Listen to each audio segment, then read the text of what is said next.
My protected caseload on the ASYE is a bit of a movable feast. I think it's about when you come into the programme, it's about what you have to offer, what your experience base is and how confident you are. And you're not pushed to handle more than you think you can manage in the early stages.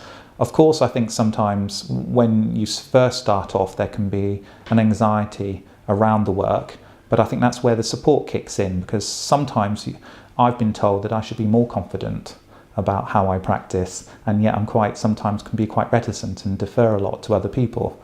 And actually, I'm competent, I'm qualified, and I can get on with it. I think the protected caseload then is part of the learning agreement. It gives you a sense of control, and it gives you the support that if you have to go to a very stressed practice manager who needs to manage waiting lists, you've got the support from your mentor or your assessor to sort of negotiate and say, look, they can support you and advocate for you and say, look, Mark's telling us he can't manage the 2 allocations this week, but why don't we give him a break for the 3 weeks? We can wrap up his work and then you can reallocate, because the quality of the work will be better.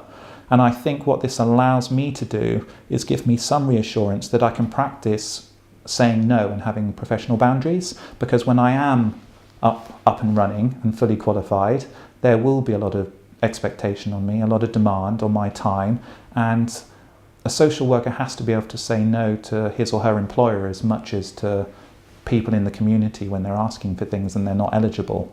And I think we forget that. There's a lot of pressure to toe the line, and I think within Devon and the programme they're recognising that everything's up for negotiation at least, and I think a protected caseload, as I get on in the year, will become a harder thing to define. But I think that's not a bad thing, because we've got to realise the pressures, and you don't come into social work naively. You know, the training's too intense for that.